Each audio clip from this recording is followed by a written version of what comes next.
I was scrubbing dried mud off soccer cleats when my daughter's voice drifted down the stairs, thin as paper, up in her room. She turned her phone screen toward me. Her savings account, the one she had named France, was gutted. $4,200, gone in a single transaction. My mother called it borrowing. Looking at my daughter's devastated face, I called it theft. I did not scream. I just grabbed my car keys. My name is Isla James, and I was 38 years old when I realized that the woman who raised me was not just a difficult mother, but a thief.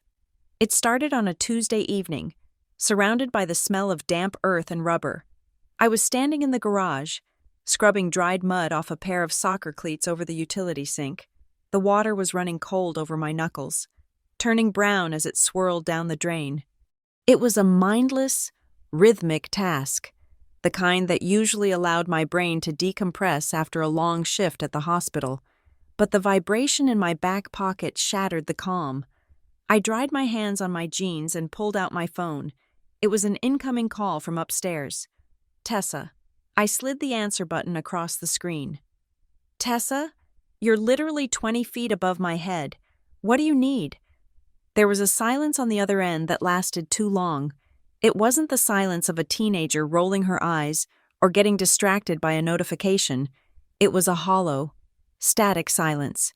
When her voice finally came through, it was thin as paper, trembling on the edge of a frequency only a mother could hear. "Mom," she said, "can you come up to my room? Please." She did not wait for an answer. The line went dead. A cold prickle of instinct ran down the back of my neck. I dropped the scrub brush into the sink, leaving the water running, and took the stairs 2 at a time. My mind raced through the usual catalog of teenage disasters: a bad grade, a mean text, a boy. But the tone of her voice hadn't been dramatic. It had been defeated. When I pushed open her bedroom door, the room was dim. Tessa was sitting on the edge of her bed, her knees pulled up slightly. Her posture collapsed inward. She was wearing her favorite oversized gray hoodie, the one she practically lived in, and her fingers were twisting the drawstring so tightly around her knuckles that the tips of her fingers were turning white. She looked like she was trying to bind herself together to keep from falling apart. Her eyes were red, rimmed with swollen, puffy skin, but they were dry. That was the detail that stopped me in the doorway. Tears are fresh pain. Dry. Red eyes mean you have been crying alone for a long time, and you have run out of water. Tessa? I walked over, my voice dropping to a whisper. Honey, what happened? She didn't speak. She just uncurled one hand from the hoodie string and held out her phone. The screen was bright in the dim room, displaying the interface of her banking app. It was the joint student savings account we had opened for her when she turned 13. She had nicknamed the account France in all capital letters. It was her singular focus, her obsession, her finish line. I looked at the balance. $378.12. I blinked. Sure that I was misreading the decimal point. I felt my throat go dry, scratching as if I had just swallowed a mouthful of sand. That number was wrong. That number was impossibly, violently wrong. I knew exactly what that number was supposed to be. Last week. It had been sitting pretty at over $4,500. Scroll down, Tessa whispered. I took the phone from her hand. My thumb hovered over the glass before scrolling to the transaction history. There it was, right at the top, dated yesterday, withdrawal. Cashier's check, $4,200. The number stared back at me, black and sharp against the white background. $4,200. That wasn't just money. That was 3 years of my daughter's life. That was every Friday night she had stayed in to babysit the neighbor's colicky twins while her friends went to the movies. That was every summer afternoon she spent dog walking in the humidity instead of going to the pool. That was the second-hand prom dress she bought, so she could put the difference into the account. I looked at the transaction details again. The location of the withdrawal was the main branch downtown. I didn't buy anything, Mom, Tessa said, her voice cracking. I checked the app because I wanted to see if the interest hit, and it was gone. I know you didn't buy anything. I said. My voice sounded strange to my own ears, robotic and detached. This was a counter-withdrawal. Someone had to walk into the bank. Tessa looked up at me, and the look in her eyes broke my heart clean in two. It was a look of total betrayal, the realization that the world was not a safe place. "It was Grandma," she said. "Grandma took it." The air left the room. My mother, Patricia Dalton, Trish. I wanted to deny it. I wanted to tell Tessa that there must be a mistake, a banking error, a hack. But as soon as she said it, the puzzle pieces slammed together with a sickening click. My mother was on the account. We had added her as an authorized adult 3 years ago, just in case of emergencies, because I worked long shifts, and if Tessa ever lost her debit card or needed cash while I was unreachable, Grandma could help. It was a safety net, and my mother had just used the safety net to strangle my daughter's dream. I thought about the binder sitting on Tessa's desk. It was color-coded. She had a page for every single babysitting shift she had worked since she was 13. She had written down every $20 bill, every $10 tip. She had a picture of the Eiffel Tower taped to the front cover. This trip was a spring break excursion for juniors and seniors, a 10-day cultural immersion program. Tessa had been talking about it since she was in middle school. She had turned down a ticket to the homecoming dance this year because $80 for a ticket was $80 she could spend on a crepe in Paris. And then I thought about my mother, Trish Dalton, with her soft, sweet church voice and her Sunday hats. Trish, who preached about charity and kindness, but worshipped at the altar of appearance. And specifically, she worshipped her youngest daughter, Mallory, my sister, the golden child. Mallory was 33 years old and getting married in June. It was going to be the wedding of the century, or at least that was how my family was acting. It was a black tie affair, expansive and expensive, a once-in-a-lifetime event that my mother had been vibrating with excitement over for months. I knew the budget was tight. I knew Mallory had expensive taste and a wallet that didn't match. I looked back at the phone. $4,200. A cashier's check. It wasn't a theft in the eyes of the bank. It was a withdrawal by an authorized signer. But in the eyes of a mother, it was a declaration of war. I didn't scream. I didn't throw the phone. A strange, icy calm settled over me. It was the kind of calm I felt in the emergency room when a trauma patient came in. The world slowed down. The noise faded, and there was only the immediate, necessary action. My mother had looked at my 16-year-old daughter's labor, her sweat, her discipline, and decided it was simply a resource available for the taking. She had decided that a 33-year-old woman's party was more important than a teenager's education. I looked at Tessa. She was waiting for me to fix it, or to tell her it was gone forever. She was waiting to see what kind of mother I was going to be. "Put your shoes on," I said. Tessa blinked, wiping a stray tear that had finally escaped. "What?" I turned and walked to the door. Grabbing my car keys from the dresser where I had left them, I didn't raise my voice. I didn't need to. The rage I felt was burning so hot it felt cold, like dry ice against skin. "Put your shoes on." "Tessa," I repeated, my voice steady and low. "We are going to your grandmother's house." The drive to my mother's house was a blur of silence. Tessa sat in the passenger seat, staring out the window at the passing streetlights, her hands still shoved deep into the pockets of her hoodie. When we pulled into the driveway, the porch light was blazing. It was aggressive, theatrical lighting, as if the house itself was waiting for an audience. I turned off the engine. The sudden quiet was heavy. "Stay close to me," I said. We walked up the path, before I could even reach for the doorbell. The door swung open. My mother stood there, framed by the warm yellow light of the hallway. She was wearing a cashmere cardigan and a smile that was too bright, too wide, and entirely too fast. It was the smile she wore when she was hosting a dinner party and wanted everyone to admire the centerpiece. "Isla, Tessa!" she exclaimed, throwing her hands up as if our arrival was a delightful surprise rather than a confrontation. "I didn't know you were coming over. Come in.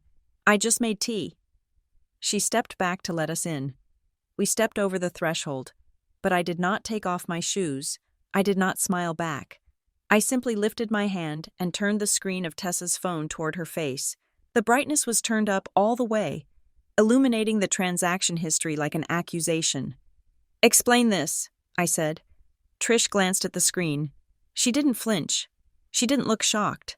She looked at the banking app with the same casual dismissal one might give a coupon that had expired a week ago. "Oh," she said, turning and walking toward the kitchen, expecting us to follow. I was going to call you about it later in the week." I followed her, my boots loud on the hardwood floor. "You were going to call me later? You drained the account yesterday." Trish picked up a ceramic teapot and began pouring. Her movements were fluid, practiced, and infuriatingly calm. "I needed to make a deposit for the venue. Mallory was panicking. The coordinator said they would lose the date if they didn't have the funds by noon. I just borrowed it to bridge the gap." Beside me, Tessa made a small sound. It wasn't a sob.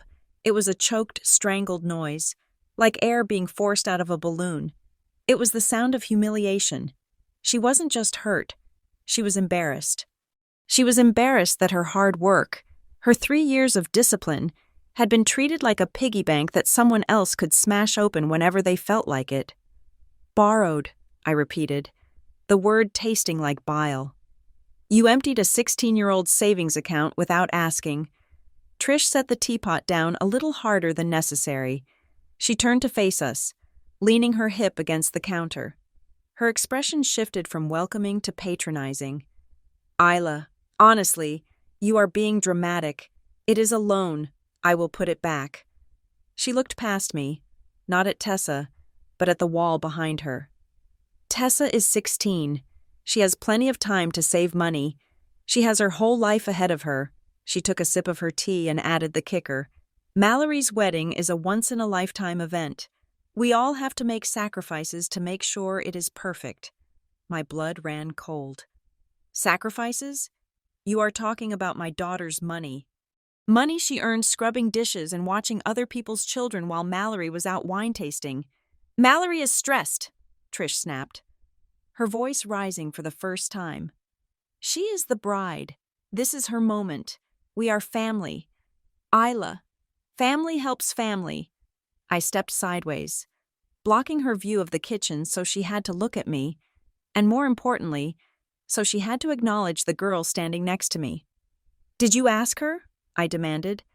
Trish blinked. "What? Did you ask Tessa?" I pointed at my daughter, who was shrinking into herself. "Did you call her? Did you text her? Did you say, 'Hey Tessa, can I take $4,200 of your money for your aunt's party?'" Trish rolled her eyes. She actually rolled her eyes. She refused to look at Tessa.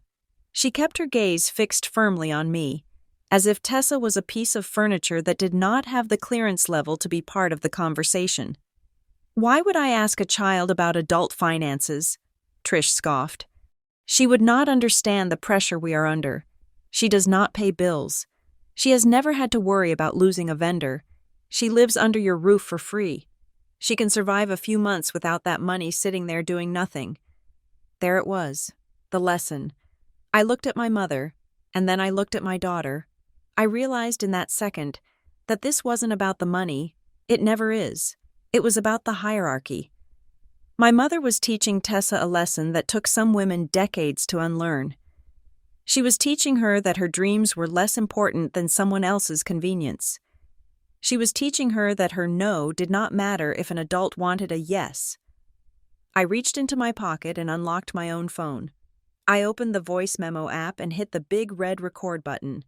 I kept the phone low, held loosely at my side, invisible to her but capturing every frequency in the room. "I want to be very clear about this," I said, my voice dropping to a dangerous, steady register. "I want you to say it again so I understand. You went to the bank, you impersonated a guardian acting in your best interest, and you withdrew $4,200 from Tessa's account. Without her permission, to give to Mallory?" Trish's face flushed pink. Her eyes narrowed. She didn't like the tone. She didn't like being pinned down to specifics. She preferred the foggy, emotional language of helping and family. Facts were her enemy. "Stop acting like I am a criminal," she shouted. "I am her grandmother. I have rights. I moved money around to solve a crisis because that is what adults do. I gave it to Mallory because she needed it." "So you admit you took it without permission," I said. "I admit I did what was necessary." Trish slammed her hand on the counter. "And I do not appreciate this interrogation in my own kitchen. You are being selfish, and you are teaching your daughter to be selfish, holding on to money when her own aunt is crying. It is greedy." I felt the phone vibrate in my hand as I stopped the recording. I had what I needed. I didn't need to scream. I didn't need to throw the teapot. I had the confession. "Okay," I said. The word hung in the air. Trish blinked, thrown off by the sudden end to the fight. She had expected me to yell for an hour so she could play the victim. She wasn't ready for a calm exit. "Okay?" she asked, confused, knitting her brow. "Okay," I said again. I turned to Tessa and put my hand gently on her shoulder. "Come on, we are leaving." "You are just walking away?" Trish called out as we turned our backs. "Isla, do not walk away from me when I'm speaking to you. We are not done discussing this." I opened the front door. The cool night air hit my face, cleansing the perfume and toxicity of the house from my lungs. "Yes," I said, not looking back. "We are done." I shut the door behind us. Through the glass, I saw my mother standing in the hallway, her mouth still open, her tea forgotten, her smile frozen into a mask of confusion. She thought she had won because she had the money.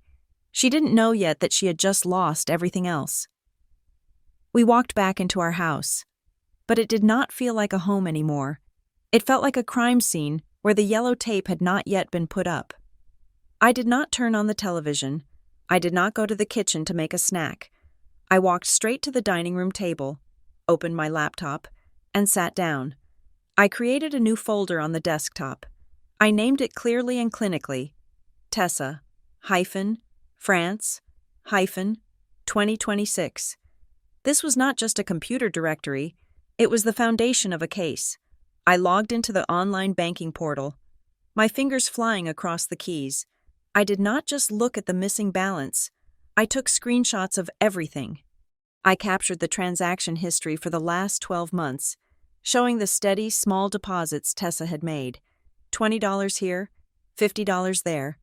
I saved the statements that showed the balance growing, brick by brick, month after month, and then I took a screenshot of the crater, the single, massive withdrawal that had wiped it all out. I downloaded the PDF of the school's trip itinerary and the payment schedule. I saved the email from the travel coordinator stating the strict deadlines. I was building a timeline. In legal wars, the person with the best timeline usually wins. From the living room couch, Tessa spoke. Her voice was so quiet, it barely carried over the hum of the refrigerator. "I should have hidden it," she said. I stopped typing. I looked up to see her staring at her hands, picking at a loose thread on her jeans. "I should have kept it in a shoebox," she continued, her voice trembling. "Or asked you to put it in your main account. I was stupid. I let her see it." A sharp pain shot through my chest. It was a physical ache, heavier than the anger I felt toward my mother. My daughter was 16 years old, and she was sitting there blaming herself for being robbed. She was internalizing the idea that her trust was a defect. She believed that it was her job to be a better fortress, rather than her grandmother's job to be a decent human being. "Stop," I said firmly. I closed the laptop lid halfway and turned to face her. "Look at me." She looked up, her eyes still swimming with that confused shame. "You are not stupid," I told her. "You utilized a federally insured bank account. You trusted a family member who was listed as a guardian. That is not a mistake. That is normal behavior. What happened to you is not a failure of your intelligence. It is a failure of her character. Do not confuse the two." She nodded, but I could tell she didn't fully believe me yet. She still felt like the victim who had left the door unlocked. The next morning, I pulled her out of school for the first period. We were at the bank branch the moment the doors unlocked at 9 o'clock. The air inside smelled like carpet cleaner and stale coffee. I walked straight to the glass partition and asked to speak to a branch manager. We were ushered into a small, glass-walled office. The manager was a man named Mr. Henderson, who wore a tie that was slightly too wide and a smile that looked practiced in a mirror. He listened to me explain the situation, nodding sympathetically, until I used the word theft. Then, the temperature in the room dropped. He tapped his keyboard, looking at the screen with a furrowed brow. "Mrs. James, I see the transaction here. It was a counter withdrawal. A cashier's check was issued, but I also see that Patricia Dalton is listed as a joint owner on this account. She has full signing privileges." "I know she's on the account," I said, keeping my voice level. "I am telling you that the money belonged to the minor, and the withdrawal was made for personal use by the adult without the minor's consent. I want the withdrawal slip." "Mr. Henderson sighed, leaning back in his chair. "I can print the transaction record for you, but I need to manage your expectations. Because she is an authorized adult. This does not flag as fraud in our system. She had the key. She opened the door. Bank policy states that disputes between joint owners are a civil matter, not a banking security issue." He was looking at me like I was a customer trying to return a toaster without a receipt. He wanted me to understand that his hands were tied. "I am not asking you to arrest her," I said, leaning forward. "I am asking for the paper trail. I want the image of the check.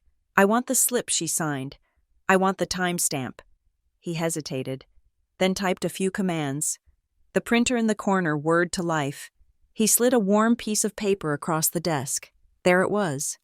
The withdrawal slip, in the signature box, in looping, confident blue ink, was her name, Patricia Dalton. She hadn't even hesitated. The check was made out to herself. "Thank you," I said, taking the paper. "Now, I would like to close this account immediately." "We can certainly do that, Mr. Henderson said, looking relieved to be moving on to administrative tasks. "And," I added, "I want to open a new account, sole ownership, just me and Tessa. And I want to revoke Patricia Dalton's access to any and all accounts where my name or my daughter's name appears, if she is an authorized user on anything else. Remove her. Today." We spent the next 40 minutes scrubbing my mother from our financial existence. I changed every password. I set up two-factor authentication so that any login attempt would require a code sent to my phone. I locked down the new account so tight that I would even have trouble getting into it without 3 forms of identification. But I wasn't done. As we walked out to the parking lot, I pulled up the website for the 3 major credit bureaus on my phone. "What are you doing?" Tessa asked, squinting in the morning sun. "I am freezing your credit," I said. "My credit?" She looked confused. "Mom, I am 16. I don't have a credit card." "Exactly," I said, typing in her social security number. "But you have a social security number, and if your grandmother feels entitled to your liquid cash, I do not trust her boundaries regarding your identity. If she gets desperate enough to steal your field trip money, she might be desperate enough to open a credit card in your name to pay for flowers or catering." It was a dark thought. But after last night, I was done giving the benefit of the doubt. I locked her credit files down at all 3 bureaus. No one could take out a loan, open a card, or buy a car in Tessa's name without a PIN that only I possessed. Our last stop was the high school administrative office. The secretary knew Tessa. She smiled when we walked in, but her face fell when I asked for the payment status. "The first installment is due in 4 days," the secretary said, looking at her monitor. "And Mrs. James, I have to be honest, we have a wait list for this trip. If the payment isn't cleared by 5 o'clock on the due date, the system automatically drops the student and offers the spot to the next kid on the list. We can't override it. It is done by the travel agency's software." "Okay," I said. "Can you print me that policy? And the invoice showing the exact amount due?" She printed it out. I added it to the folder I was carrying. The deadline was real. The threat was tangible. We weren't just fighting for money. We were fighting against a clock. We walked back to the car. The morning bell had already rung, so the parking lot was empty and quiet. Tessa stopped with her hand on the door handle. She looked at the stack of papers in my hand, the bank slip, the new account details, the school invoice. "This is a lot of trouble," she whispered. "I caused a lot of trouble." I slammed the folder onto the roof of the car. The sound made her jump. I turned to her and grabbed her by the shoulders, looking her dead in the eye. "Listen to me," I said, and I made sure my voice was fierce enough to burn the memory into her brain. "You are not the troublemaker. You are the person who was robbed. Do not ever apologize for seeking justice for yourself. We are doing this because it is right, and we are going to get it back." She looked at me, and for the first time since the night before, the shame in her eyes receded just a fraction. She nodded. "Okay," she said. "Okay," I replied. "Now go to class. I have a phone call to make." I watched her walk into the building, her backpack slung over one shoulder. She looked a little taller than she had yesterday. I got into the driver's seat, locked the doors, and placed the folder on the passenger seat. It was time to make the call that would light the fuse. I picked up my phone and scrolled to the contact I had been dreading but needing to dial. Mallory.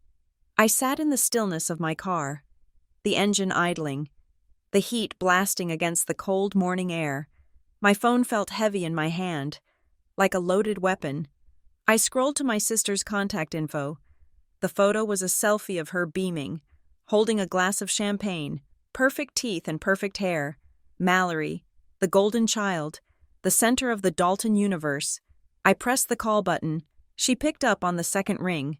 The background noise was a chaotic mix of upbeat pop music and the clinking of china. "Isla!" Her voice was a high, breathless trill. "Oh my gosh, you have impeccable timing. I am currently staring at 3 different shades of ivory linen napkins, and I'm about to have a stroke. Tell me, honestly, does cloud white look cheap compared to oyster pearl, or am I overthinking it?" She was in full wedding mode. The world outside of her bridal bubble did not exist. Wars could start. Economies could collapse. But the crisis of the napkin color was paramount. "Mallory," I said. My voice was flat, cutting through her enthusiasm like a razor blade. "We need to talk. Can it be quick? The florist is coming in 20 minutes and I need to mentally prepare to fight her on the hydrangeas." "Did you know?" I asked. "Did I know what?" "Did you know Mom took $4,200 out of Tessa's savings account yesterday to pay for your deposit?" There was silence on the other end. It was not the silence of confusion. It was the silence of calculation. The background music seemed to fade away. I could hear her breathing, a short, sharp intake of air. "Oh," she said finally. Her tone shifted. The bubbly bride vanished, replaced by the defensive younger sister. "Yes," I said. Look, Isla, don't start," she sighed. The sound loud and distorted against the receiver. It was the sigh of someone who felt put upon, as if I were the one creating a problem. "Mom told me she handled it. I didn't ask for the specifics. I just needed the deposit cleared." "You didn't ask for specifics," I repeated. "So when Mom handed over a check for $4,000, you didn't wonder where a retiree on a fixed income suddenly got that kind of cash? You didn't think to ask if it came from the 16-year-old girl who has been saving every penny for 3 years? Stop being so dramatic," Mallory snapped. "Tessa is a junior. She can go to France next year, or in college. Honestly, she is probably too young to appreciate it anyway. My wedding is happening in 4 months. This is a once-in-a-lifetime event. Isla, the family needs to prioritize." The phrase again. Once in a lifetime. It was their shield, their justification for every selfish act. "Tessa earned that money," I said, gripping the steering wheel so hard my knuckles turned white. "She scrubbed toilets. She changed diapers. She walked dogs in the rain. That money represents her labor. Mallory, not Mom's generosity." "Well, consider it a loan." Mallory laughed. a harsh, dismissive sound. I will pay her back after the wedding, maybe with some interest. She will survive. God, you act like we left her starving in the street. It is just a trip. Who did you pay? I asked. What? The vendor, I said. Which vendor did the money go to? Was it the florist? The band? The venue? Tell me the name of the business. Why? Mallory's voice went sharp. So you can call them up and scream at them? So you can embarrass me in front of my vendors? I don't think so. I want to know where my daughter's money went. It went to my wedding, she spat. That is all you need to know. Stop trying to ruin this for me. Isla, you are just jealous because your life is boring and I'm actually happy. The line went dead. She had hung up on me. I pulled the phone away from my ear and stared at the screen. I wasn't surprised by the cruelty. I was used to that. I was surprised by the secrecy. Mallory loved to brag. Usually, she would have name-dropped the prestigious vendor just to prove how exclusive her wedding was. Why hide the name? 10 seconds later, the phone rang in my hand. I didn't even have to look at the caller ID. I knew exactly who it was. The chain of command had been activated, the lieutenant had reported a breach, and now the general was calling to suppress the rebellion. I answered. Hello, Mother. Isla. Trish's voice was smooth, like warm honey poured over broken glass. She wasn't yelling this time. She was using her reasonable voice. Mallory just called me in tears. She is shaking. Isla, shaking. She seemed fine when she hung up on me, I said. She seemed quite capable of insulting me. You are upsetting the bride, Trish scolded gently. We do not do that. We do not make scenes. I told you I would handle the money situation. Why are you dragging everyone into the mud? Can't we just be adults here? I am an adult, I said. I am the only adult protecting the child in this scenario. Oh, stop it, Trish said. Don't make this bigger than it is. Don't make a big deal in front of the children. The children? I let out a short, incredulous laugh. Mallory is 33 years old, Tessa is 16, and the only child who was harmed here is the one whose piggy bank you smashed open. The person who had money taken is the child. Mom, you don't get to use her age to dismiss her rights and then use her age to claim she needs protection from the truth. You are so hard, Trish whispered. You have always been so hard. Isla, you don't understand how fragile happiness is. Are you really going to destroy your sister's happiness over $4,000? Is that what your love is worth? A price tag? Is that what yours is worth? I countered. Are you teaching Tessa that love means letting people steal from you? Are you teaching her that being part of this family means paying an entrance fee? I am teaching her sacrifice. Trish's voice cracked, dropping the facade for a split second. I am teaching her that we support each other. No, I said. You are teaching her that she doesn't matter, and I am unteaching it. If you do anything to mess up this wedding, Trish hissed, her voice dropping to a low, venomous register. I will never forgive you. Goodbye, Mom, I said. I ended the call. I sat there for a long time. The adrenaline was fading, replaced by a cold, calculating clarity. They were hiding something. Mallory had refused to name the vendor. Trish was terrified of me messing up the wedding. Why were they so afraid of me?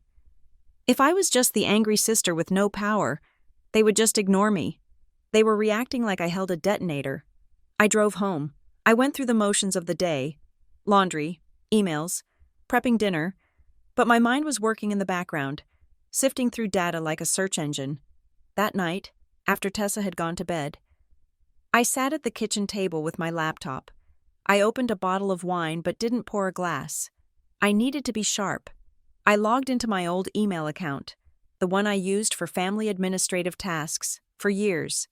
I had been the fixer, the one who organized the anniversaries, the one who proofread the resumes, the one who quietly paid the bills when Trish forgot, or when Mallory overspent. I had stopped doing it about a year ago when I realized it was a bottomless pit, but the records were still there. I searched for wedding, Hundreds of emails popped up. Mallory sending Pinterest boards. Trish forwarding frantic messages about guest lists. I narrowed the search. Deposit. Contract. And then I remembered. Flashback to 3 months ago. November. The beginning of the wedding madness. Mallory had been hysterical because the venue she wanted, Silver Pine Hall, required a massive down payment to lock the June date. Trish didn't have the liquidity. Mallory was tapped out. They had called me, screaming, crying, begging, Isla, please, just this once. We will pay you back when the tax returns come in. We will pay you back when Dad's estate settles. Please. She will die if she loses this venue. I was tired. I had just finished a 12-hour shift. I wanted the screaming to stop. I wanted peace. So I had done what I always did. I fixed it. I had paid the deposit. Not the $4,000 one, the big one. The primary contract for the venue and the catering package. I scrolled down until I found the email from Silver Pine Hall. Dated November 12th. Subject: Contract confirmation and receipt of payment. James. I opened the attachment. My heart started to hammer against my ribs. There it was. A PDF document. 20 pages long. I scrolled to the signature page. Client name: Isla James. Responsible party for financial obligations: Isla James. I had signed it because I paid the deposit. The venue had put the contract in my name. Trish and Mallory were listed as the event contacts, the bride and mother of the bride. But legally, financial liability, it was me. I was the client. I stared at the screen. I had completely forgotten that the contract remained in my name. I had assumed they would transfer it once they started making payments, if they ever made payments. But clearly, they hadn't changed anything. I scrolled to the cancellation policy on page 14. Clause 7A. Cancellation by client. The client reserves the right to cancel the event up to 90 days prior to the scheduled date. In the event of cancellation within this window, the venue will refund 85% of the total deposit paid to date, minus a standard administrative fee. I checked the date on my computer. February. The wedding was in June. We were outside the 90-day window. I sat back in the chair. The room was silent. But inside my head, bells were ringing. This was why they were nervous. This was why they wouldn't tell me the vendor name. They knew. Deep down, they knew that I held the keys to the castle.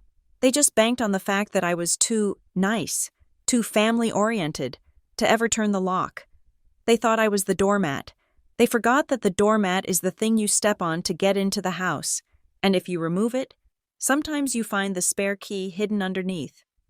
I wasn't happy. I didn't feel a rush of joy. I just felt a clean, sharp sense of resolution. I looked at the contract again. $31,000. That was the total value of the package I had secured. Trish had stolen $4,200 from a child. I had the power to vaporize a $31,000 wedding with a single email. I opened a new email draft. I typed the address for the events coordinator at Silver Pine Hall. Subject: Urgent. Cancellation of contract 44589. Dalton/Price Wedding. I haven't hit send yet. I saved it to the drafts folder. I wanted to do this right. I wanted to give them one chance to fix it the easy way. But as I closed the laptop, I realized something important. They had told Tessa that Mallory's wedding was a once-in-a-lifetime event. I smiled, a cold, humorless expression in the reflection of the dark window. Yes, I whispered to the empty room. Let's treat it with exactly the weight it deserves. I closed my eyes and let the memory wash over me, transporting me back to November. It was a bleak, gray month, the kind where the rain never seemed to stop and the sun set before I even left the hospital. The wedding planning had hit its hysterical peak.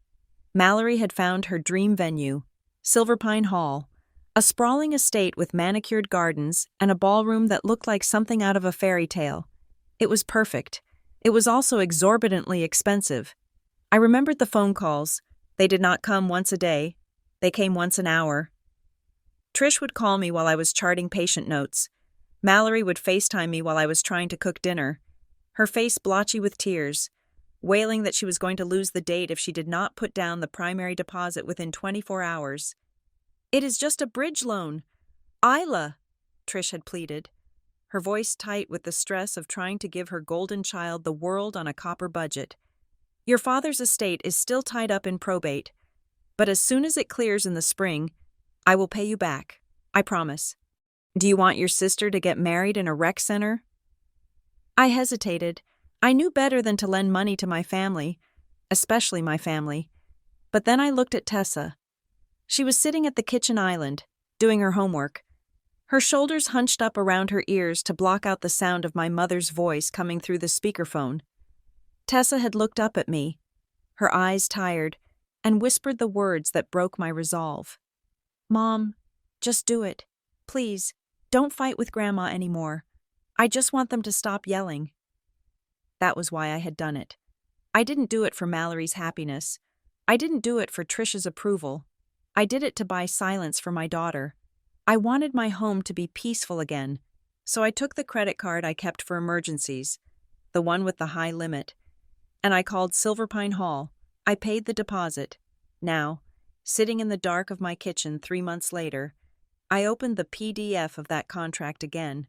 I read it, not as a sister helping out, but as a woman looking for a weapon. The document was 18 pages of legal jargon, detailing everything from noise ordinances to liability insurance. But I focused on the financial addendum. The package I had paid for was the Platinum Gala experience. It included the venue rental for 12 hours, the in-house catering for 150 guests, the premium open bar, and the linens. The total charge on my card that day had been $30,950. It was a staggering amount of money. At the time, it felt like I was swallowing a stone. But now, staring at the screen, I realized that the stone was actually a diamond. I scrolled down to the cancellation policy, Clause 14, Section B. Cancellations made more than 120 days prior to the event date are subject to a full refund, minus a $500 administrative processing fee. Cancellations made between 90 and 120 days are subject to a 50% refund. I checked the calendar on my laptop. Today was February 5th. The wedding was set for June 20th. I did the math in my head. February, March, April, May, June. We were roughly 135 days out. I was safely inside the window. I sat back in my chair. I didn't feel a rush of vindictive joy. I didn't smile like a villain in a movie. Instead, I felt a strange, cool sensation of relief. It was the feeling of finally finding the main water valve after watching your house flood for years. I had spent my entire life trying to patch the leaks in my family, trying to absorb the overflow of their emotions and their demands. I had never realized I could just turn the water off. I looked at the number again, $30,950. My mother had stolen $4,200 from a teenager to pay a florist or a baker. Thinking she was clever, she had burned the bridge with the one person who held the mortgage on the entire event. I decided right then that I would not tell Tessa. Not yet. Tessa was soft. She had a heart that bruised easily. If she knew I held this kind of power, she might feel guilty. She might ask me to show mercy because it's Aunt Mallory's special day. I needed to protect Tessa from her own kindness. I needed to build the wall, and then I would let her stand behind it.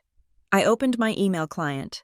I composed a new message to the events director at Silverpine Hall, a woman named Sarah, whom I had spoken to only once, on the day I paid the bill. Dear Sarah, I hope this email finds you well. I am writing regarding the contract for the Dalton Price wedding scheduled for June 20th, 2026. As the signatory on the contract and the payer of the deposit, I am exercising my right to cancel the reservation effective immediately. Please process the refund to the original form of payment ending in 4098. Please confirm receipt of this cancellation and provide a timeline for the funds to appear in my account. Regards, Isla James. I hit send. I watched the little paper airplane icon swoosh away. It was such a small action. It required less than an ounce of pressure from my index finger. Yet, That single click had just vaporized the venue, the food, the drinks, and the tables for the wedding of the century. The response came shockingly fast. It was an automated acknowledgement first, followed 10 minutes later by a personal reply from Sarah. The event industry never sleeps. Dear Mrs. James, I am so sorry to hear about the cancellation. We have removed the event from our calendar. Per our policy, the refund of $30,450, reflecting the deduction of the administrative fee, has been initiated. You should see the funds within 3 to 5 business days. Attached is the cancellation confirmation receipt. I opened the attachment. It was a simple document, stamped with today's date in red ink. Refund amount, $30,450. I printed it. The printer hummed in the quiet house, a rhythmic, soothing sound. I took the warm sheet of paper and walked over to the folder I had made for Tessa. I slid the cancellation receipt right behind the screenshot of her stolen savings. It was a life raft. If my mother refused to pay back the $4,200, I now had $30,000 returning to my account. I could pay for Tessa's trip to France 6 times over. I could buy her a car. I could pay for her first year of college. My mother thought she had taken my daughter's future. She didn't know I had just liquidated her daughter's fantasy to buy it back. I looked at the folder one last time before closing it. I thought about Trish's voice, preaching to me about how this wedding was a wholly singular event that required everyone to bow down. Once in a lifetime, I whispered to the empty room. I smiled, and it was the kind of smile my mother would have recognized, the smile of a woman who has stopped negotiating. You are right, Mom, I said. It is once in a lifetime, so I am going to treat it with exactly the gravity it deserves. The next morning, I sat across from a woman who looked like she could cut glass with her eyeliner. Dana Rios was a civil litigation attorney recommended by a nurse at the hospital. She did not have a candy bowl on her desk. She did not have pictures of her dog. She had a notepad, a pen, and a gaze that stripped away emotional noise to find the legal skeleton underneath. The bank will not help you, Dana said, her voice dry and matter-of-fact. Because your mother was an authorized signer. Criminal charges for theft are difficult to stick immediately. The police will call it a civil matter, so we treat it as a civil matter. She leaned forward, tapping her pen on the mahogany desk. But first, I need to know something. Can you prove the money belonged to the minor? If this goes to a judge, your mother will argue that the money in the account was household funds, commingled assets, or gifts that she had the right to reclaim. I reached into my bag and pulled out the binder, Tessa's binder. I placed it on the desk with a heavy thud. This is not household money, I said. This is labor. Dana opened the binder. She flipped through the pages. She saw the handwritten logs dating back 3 years. June 12th, the Miller family, 4 hours, $40. August 3rd, the Henderson family, overnight, $100. December 10th. Christmas tip from Mrs. Gable, $50.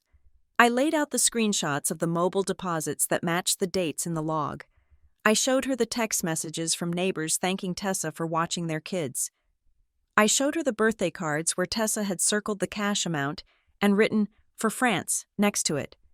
Every single cent in that account can be traced to a specific date and a specific job, I said. My mother has never deposited a dime into that account. She does not pay Tessa's tuition. She does not buy Tessa's clothes. That balance is 100% earned income by a minor. Dana stopped flipping the pages. She looked up, and for the first time, there was a flicker of respect in her eyes. "Okay," she said. "This is good. This is excellent. This isn't a piggy bank. It is a ledger." She closed the binder and clasped her hands. "We have 2 options.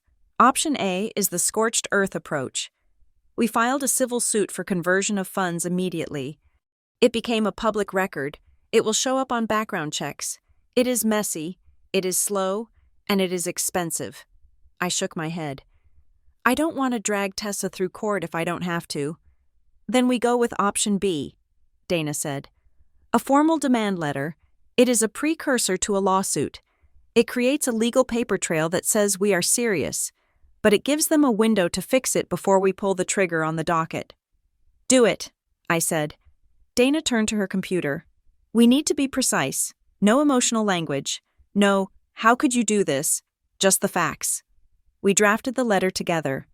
It was a masterpiece of cold, hard brevity. It stated the facts. On February 4th, Patricia Dalton withdrew $4,200 from the account of Tessa James. This money represents the sole property of the minor. Ms. Dalton is hereby notified to return the full sum within 72 hours of receipt of this notice. Failure to comply will result in immediate legal action to recover the principal amount, plus legal fees and damages. 72 hours, I repeated. That gives her until Friday.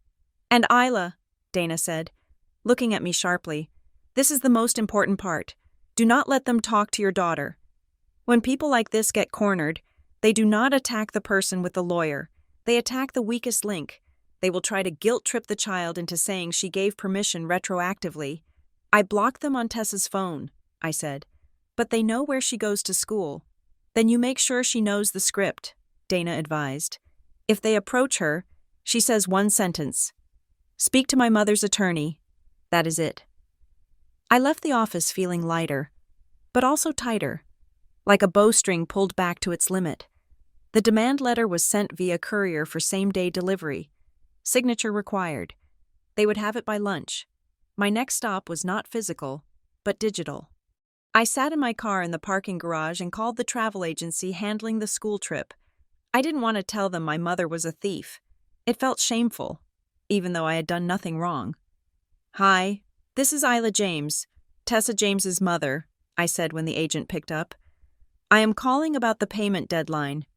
Yes, Mrs. James, the agent said. The first installment is due on Monday. We are experiencing a temporary banking issue, I lied, keeping my voice steady. There was an unauthorized access incident that has frozen our liquidity for a few days while the fraud department sorts it out. The money is there, but I might need a 48-hour extension on the physical transfer. It wasn't technically a lie. There was unauthorized access. It was just authorized by the bank and unauthorized by decency. I can note that in the file, the agent said, sounding hesitant. But the system is automated. Try to get it in by the deadline if you can. We have a wait list of 5 students hoping for a spot to open up. I will handle it, I promised. I hung up and opened the Notes app on my phone. I created a new note titled Timeline. In litigation, as in medicine, if it isn't written down, it didn't happen. I started logging everything. February 4th, 7:15 p.m. Tessa discovers funds missing. February 4th, 7:45 p.m. Confrontation at Trish's house. Trish admits to taking funds for Mallory's wedding. February 5th, 9 a.m. Bank confirms withdrawal by cashier's check made out to Patricia Dalton. February 5th, 11 a.m. Retained counsel. Demand letter issued. I stared at the screen. It looked so sterile. It didn't capture the sound of Tessa's breathing when she saw the zero balance. It didn't capture the smugness of my mother's smile. But it was the only language the world would understand. When I picked Tessa up from school that afternoon, she was quiet. She climbed into the passenger seat and buckled her seatbelt without a word. I could feel the anxiety radiating off her. Did anyone try to contact you? I asked, checking the rearview mirror as we pulled out of the lot. No, she said. She looked down at her lap. Mom? Yeah, honey. Are we? She hesitated, searching for the word. Are we doing too much? I mean, it's Grandma. Maybe she really would have paid it back. Maybe I should have just waited. I merged onto the highway, keeping my eyes on the road. I knew this voice. It was the voice of a girl raised to be pleasing. It was the voice of a girl who had been taught that her discomfort was preferable to someone else's anger. Tessa, I said gently, if a stranger walked up to you on the street and took your wallet out of your backpack, would you wait for them to give it back? No, she said. But that's different. Why? I asked. Because you know her? Because she's family. Family is supposed to treat you better than a stranger, not worse, I said. A stranger steals because they need money. Your grandmother stole because she didn't respect you. She looked at you, and she didn't see a person with dreams and rights. She saw a resource she could use. Tessa stayed silent, processing this. We sent a legal letter today, I told her. It gives her 72 hours to return the money. We are giving her a chance to do the right thing. If she pays it back, it is over. If she doesn't, then she is making the choice to keep it. We are not the ones escalating this. Tessa, we are just holding the mirror. Tessa looked out the window. I just don't want to be the reason Mallory's wedding gets ruined. I tightened my grip on the steering wheel. I thought about the email regarding the $30,000 refund that was currently processing in the ether. The nuclear bomb I had already dropped but hadn't told her about yet. You are not ruining anything, I said firmly. You are 16. You are responsible for your homework and your chores. You are not responsible for funding a 30-year-old woman's party. If the wedding is ruined because they had to give you your own money back, then the wedding was a lie to begin with. We turned onto our street. The house looked the same as always, but it felt like a fortress now. I checked the time. The courier should have delivered the letter by now. The clock had started ticking. 72 hours. I parked the car and looked at my daughter. Head up, I said. We are in the right. Never forget that. She nodded, unbuckling her seatbelt. Okay. We walked inside, and I went straight to the kitchen calendar. I took a red marker and circled Friday. The deadline. I didn't know if my mother would fold or if she would fight, but I knew one thing. I was done being the daughter who fixed things. Now, I was the mother who broke them to save her child. The notification on my phone screen was a simple green check mark. The courier service app confirmed that the envelope containing the demand letter had been placed in Patricia Dalton's hands at 1:14 in the afternoon. I sat at my kitchen island, staring at the timestamp. The fuse was lit. I picked up my phone and opened a text thread with Mallory. I typed out a message that was as dry as legal parchment. Mom has been served with a formal demand for the return of the $4,200 taken from Tessa. She has 72 hours. Do not contact Tessa. Do not come to the house. Dealing with me is your only option. I hit send. Then, I did the second thing.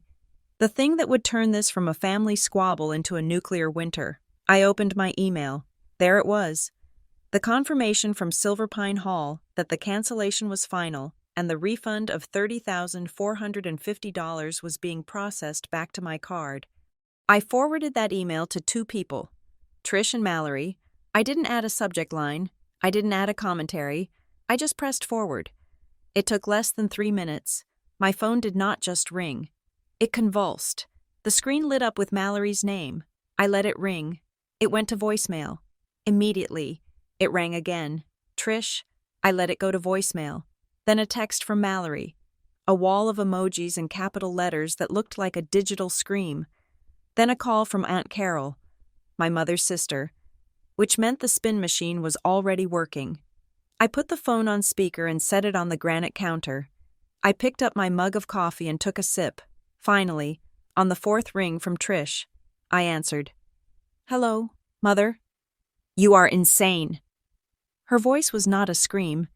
It was a guttural, terrifying sound I had never heard before. It was the sound of someone watching their house burn down. Isla, what have you done? The coordinator just emailed Mallory. She says the wedding is off. She says the date is released.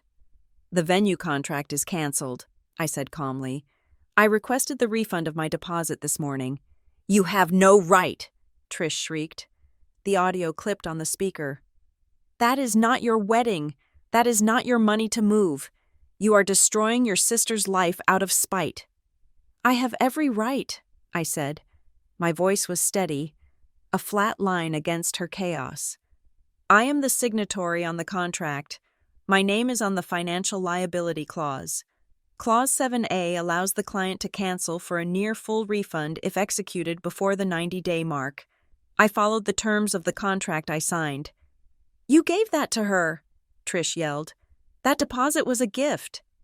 And the money in Tessa's account was her savings, I countered.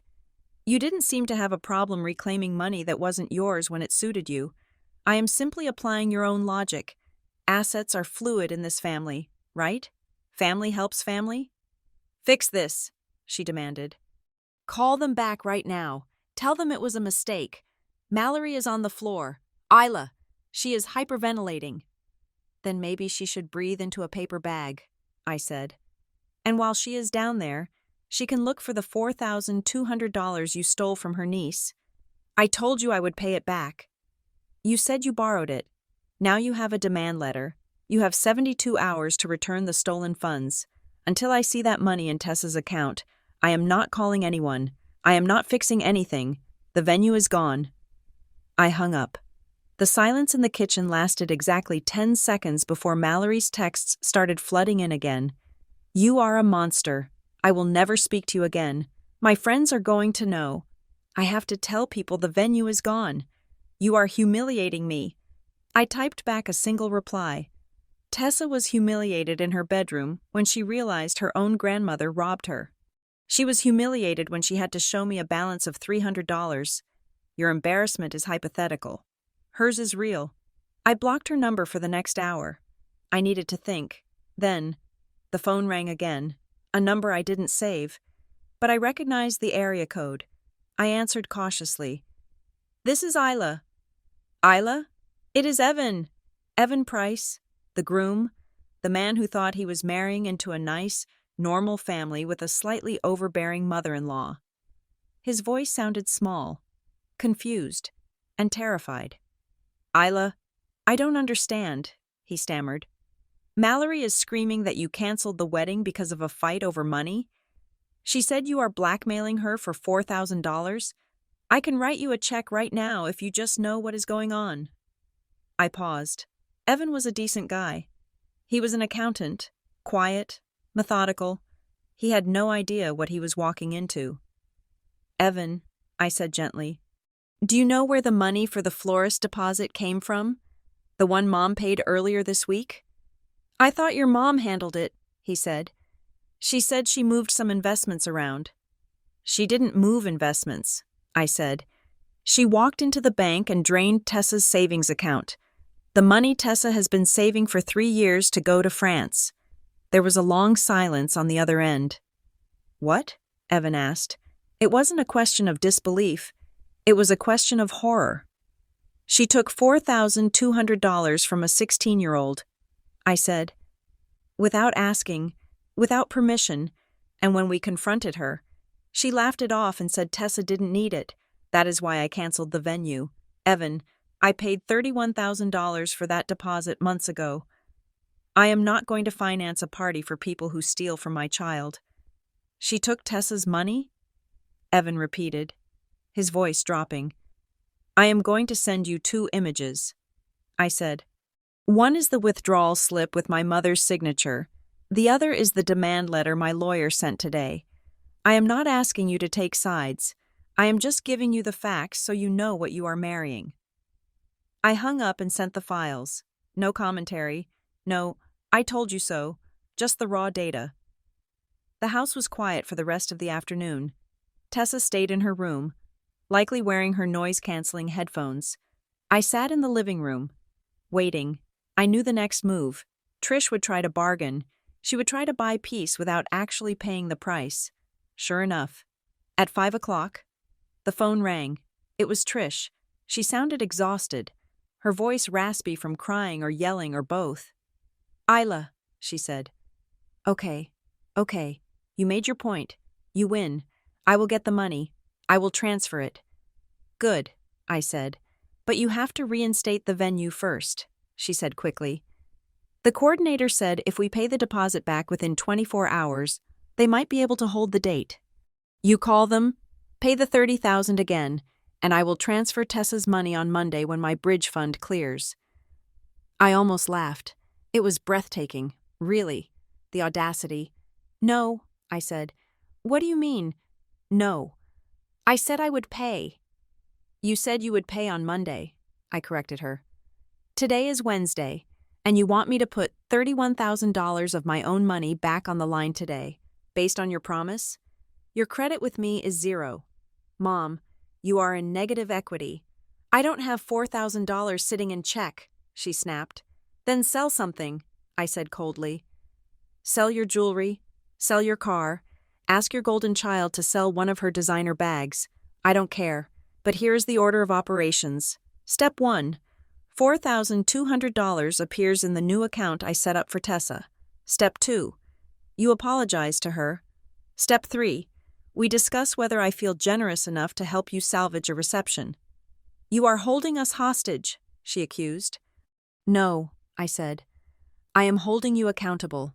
There is a difference. I can't get it by tonight, she sobbed. You have 48 hours left on the demand letter, I said. Tick-tock. I ended the call and turned off the phone entirely. I didn't want to hear any more. I walked up the stairs to Tessa's room.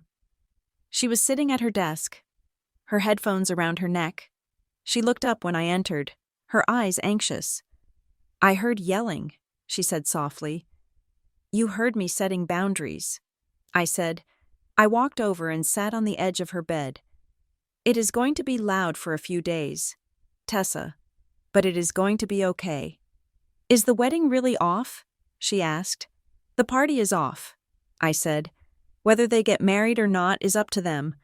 But the big show at Silver Pine Hall? Yes, that is gone. She bit her lip. Grandma is going to hate me. Grandma is mad that she got caught, I said. And listen to me. I got an email today.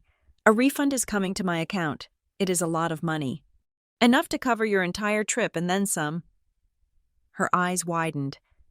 I am going to pay your first installment to the school tonight. I promised her. Regardless of what Grandma does, regardless of whether she pays us back a single dime, you are going to France. That is non-negotiable. Tessa looked at me, and for the first time, a real smile broke through the worry. It was small, but it was there. Thanks, Mom, she whispered. Don't thank me, I said, smoothing her hair. You earned it. I'm just the security guard making sure nobody takes it again. I stood up and went to the door. Downstairs, the landline started ringing. I ignored it. Let them ring. Let them panic. I had a trip to pay for. The 72-hour countdown was ticking, and with every passing hour, my mother's narrative began to fracture. At first, she claimed it was a loan.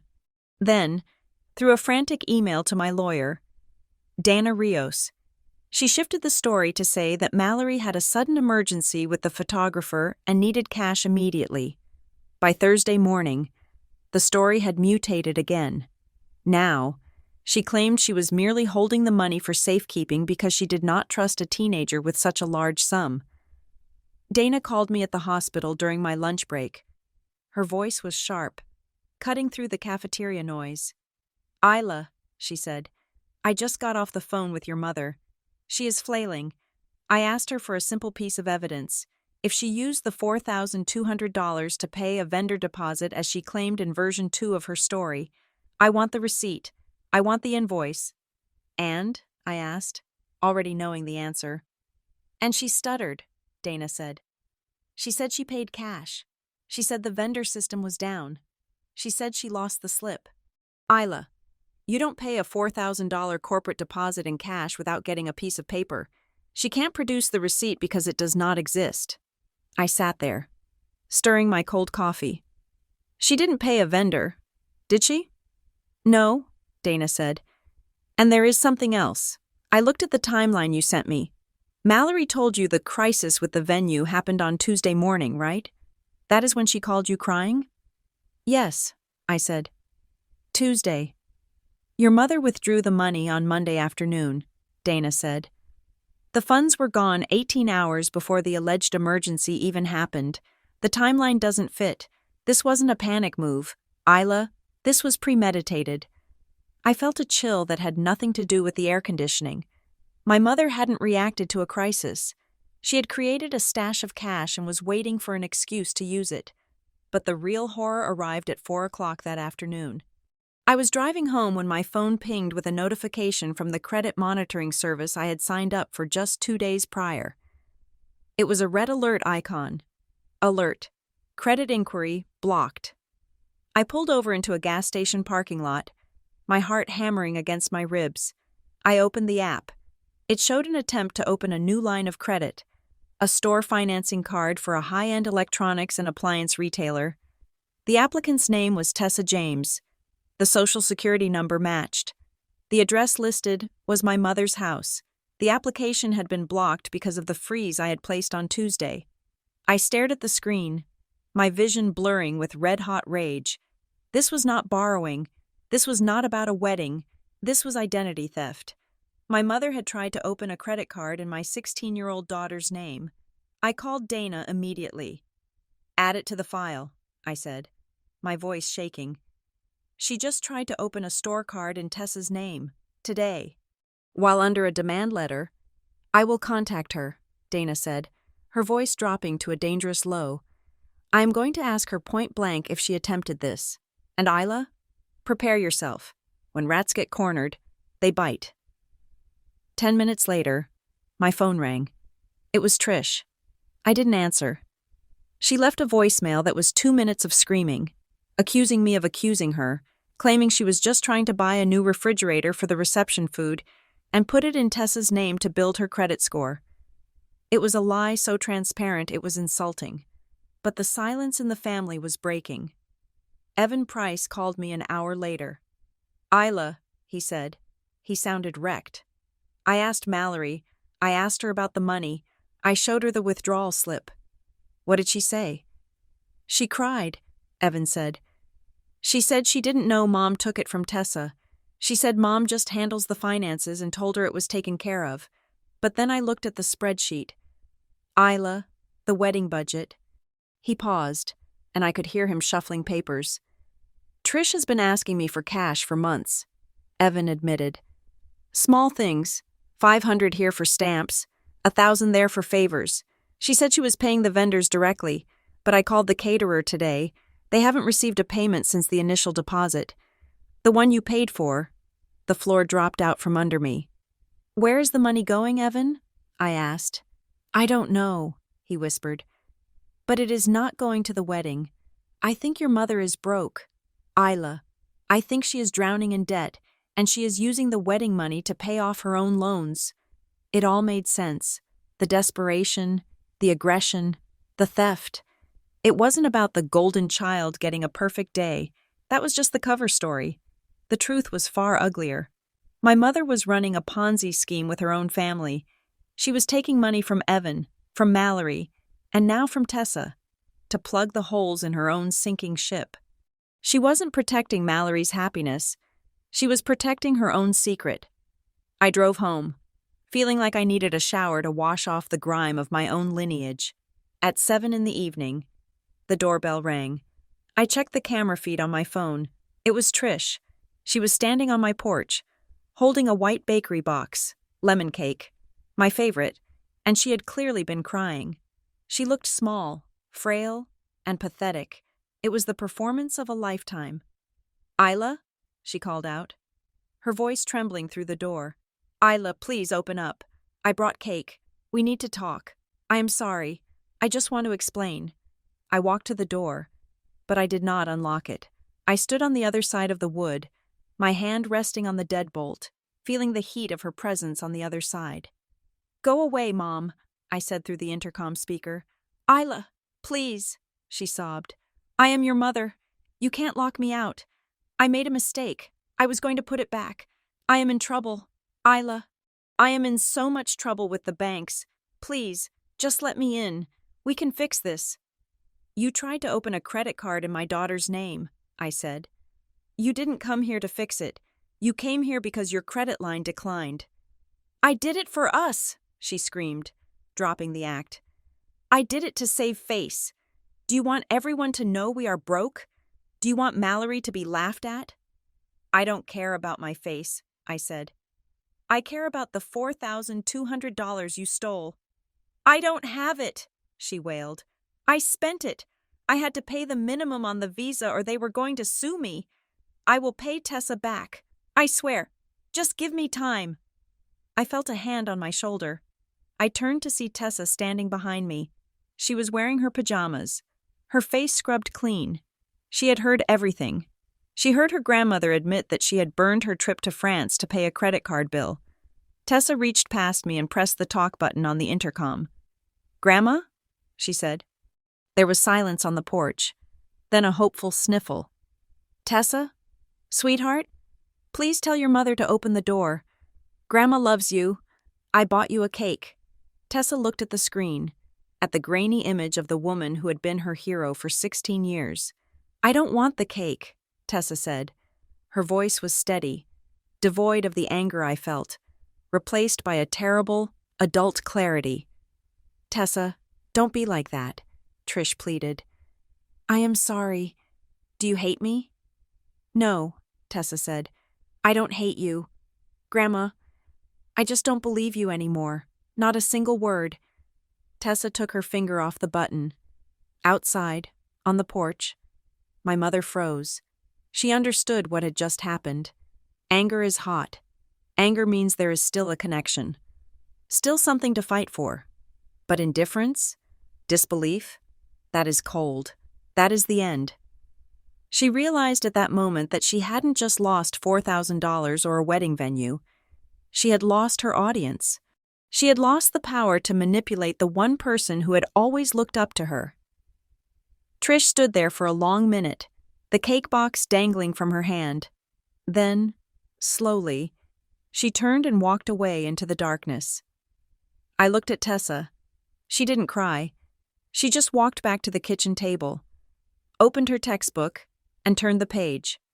"She isn't going to pay by tomorrow, is she?" Tessa asked. "No," I said. "She isn't." "Okay," Tessa said. "Then we let the lawyer do the next thing." She was right. The deadline would pass. The money wouldn't come. But the rot under the floorboards had finally been exposed. And for the first time in my life, I wasn't going to cover it up with a rug. I was going to let the whole house come down if that was what it took to build something clean.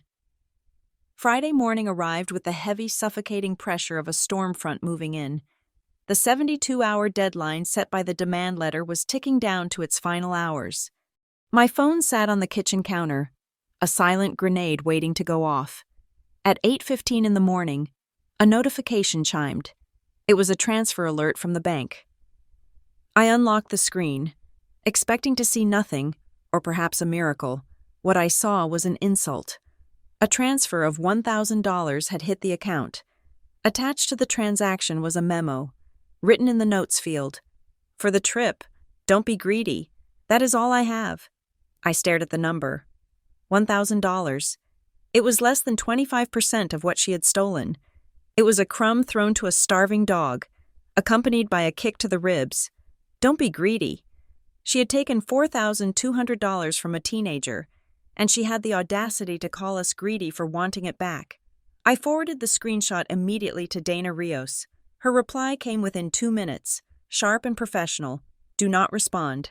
A partial payment is an admission of debt, not a settlement." She has acknowledged she owes the money, which strengthens our case.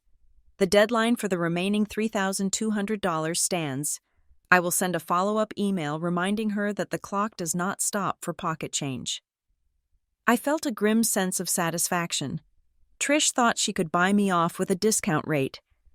She thought $1,000 was enough to make me feel guilty, enough to make me say, well, at least she tried. She didn't realize that I was done grading her on a curve. While I was processing the transfer, the war on the other front escalated. Mallory called Evan. I didn't hear the call, but Evan texted me the transcript of the voicemail she left him. She was hysterical. "Isla is ruining everything. She is bankrupting Mom. You have to tell her to stop. She canceled the venue. Evan, she canceled Silver Pine." I waited for Evan to ask me to back down. I waited for him to tell me that family peace was more important than money. Instead, my phone rang, and his voice was cold. Not cold toward me, cold toward the situation. "I told her to stop screaming," Evan said. "I told her that you didn't ruin the wedding. I told her that her mother ruined it the moment she treated her granddaughter's bank account like an ATM. She isn't listening, is she?" I asked. "No," Evan sighed. She is in denial. She thinks this is just a sister fight. She doesn't get that it is a crime. But Isla, I checked the joint account I have with Mallory. She moved money out of there too. $500 last week. She said it was for a dress fitting. I called the shop. No appointment. The rot was spreading. It wasn't just Trish. The entitlement was contagious. I am sorry, Evan, I said. Don't be, he replied.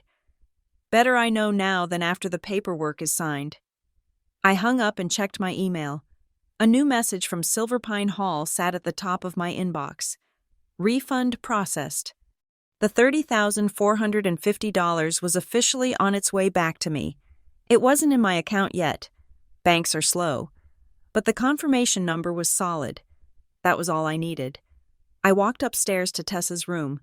She was sitting on her bed, staring at her backpack. Get your shoes, I said. We are going to school.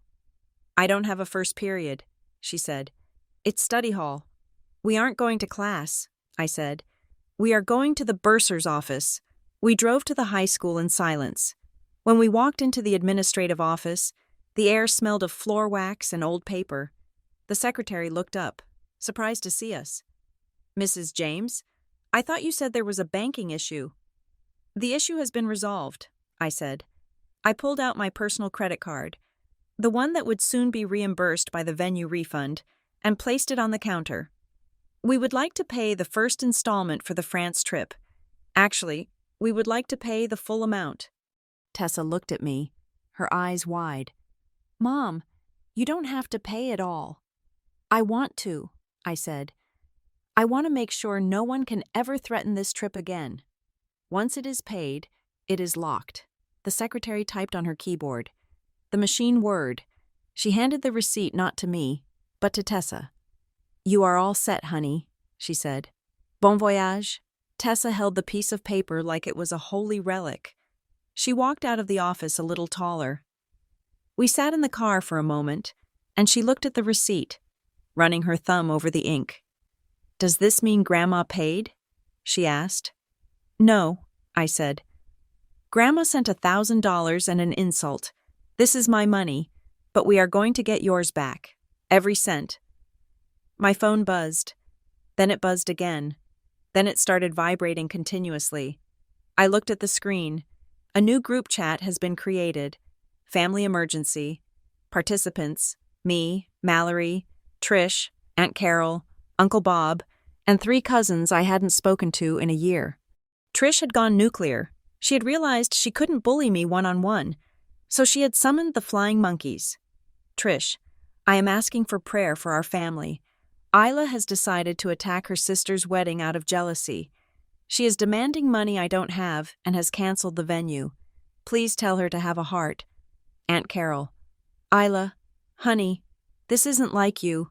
Whatever the dispute is, fix it. Mallory is distraught. Cousin Mike, seriously? Canceling a wedding venue? That is low. I felt a spike of adrenaline, but I didn't type a defense. I didn't explain the theft. I didn't post the withdrawal slip. I realized that arguing with them was playing Trish's game. She wanted noise. She wanted a debate where she could play the victim. I typed one single message. Isla, this is a legal matter regarding the theft of $4,200 from a minor. Any questions should be directed to my attorney, Dana Rios. Do not contact Tessa. Then I left the group. I blocked Aunt Carol. I blocked Uncle Bob. I silenced the noise. By 5 o'clock that evening, we were at hour 71. The deadline was at 6. Dana called me. We have received nothing else, she said. No transfer, no email. She is stalling. She thinks I won't do it, I said. She thinks I won't file the suit. We file Monday morning, Dana said. But tonight, we let her sweat. At 5:30, the doorbell rang.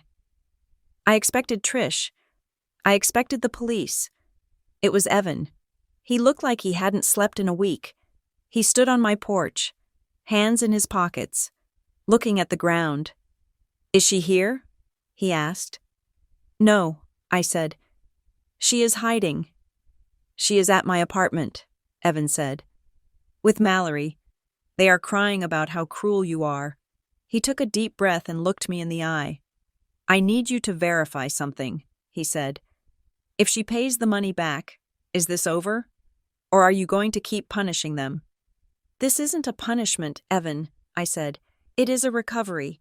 If she pays Tessa back every single cent, and if she apologizes, I drop the lawsuit. I can't reinstate the venue. That is gone. But I will stop the legal action." "Okay," he said. He pulled out his phone. He didn't call Mallory. He called Trish. He put it on speaker. "Evan?"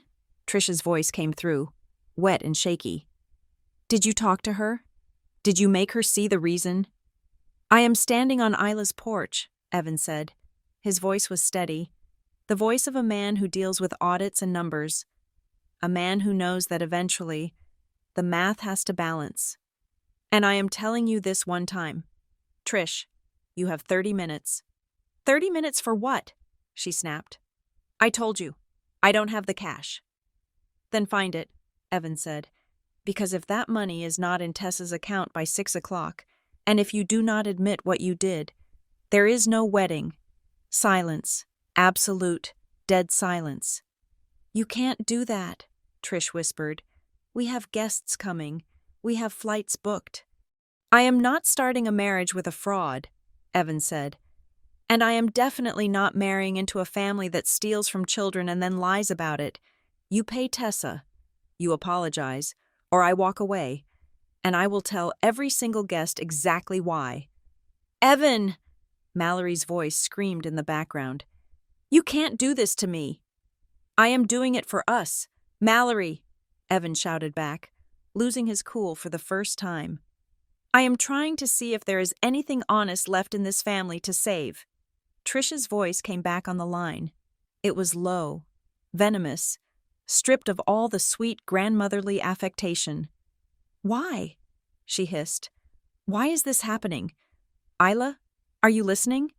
Why can't you just let me have this one thing? Why can't you just let it go for the sake of peace? Why do you have to be so difficult?"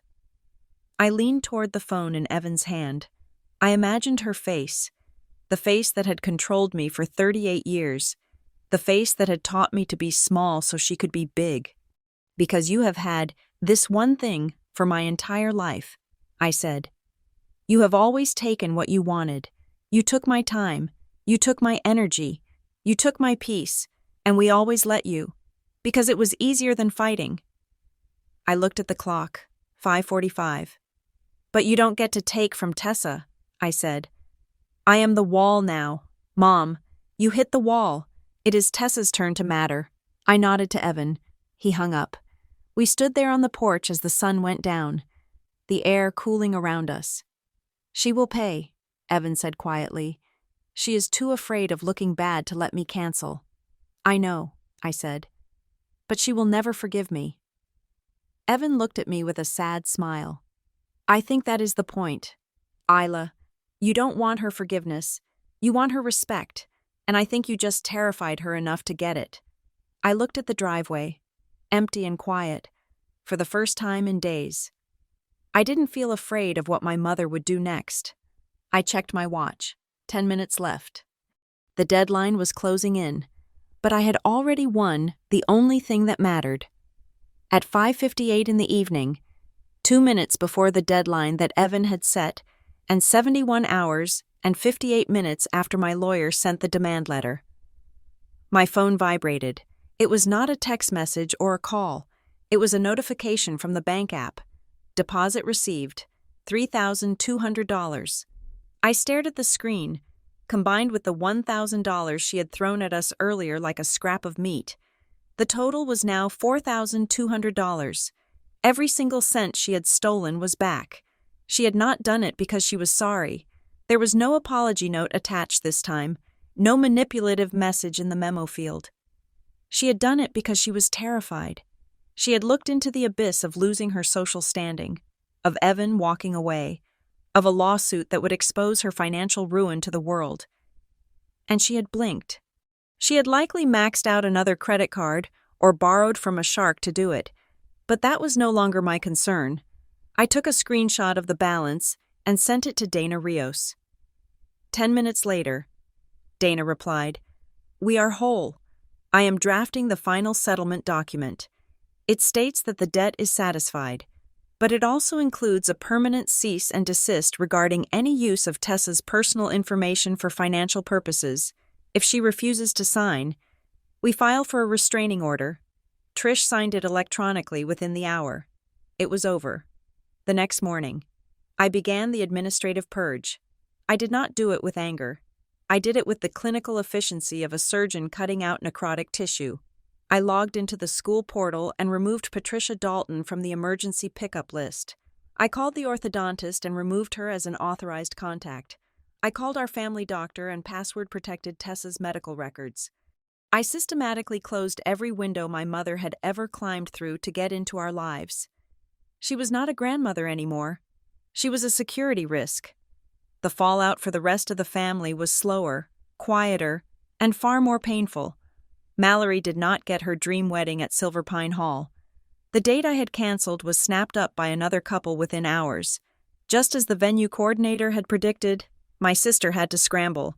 She ended up booking a hotel ballroom 3 towns over, a place with carpet that smelled of stale cigarettes and low ceilings.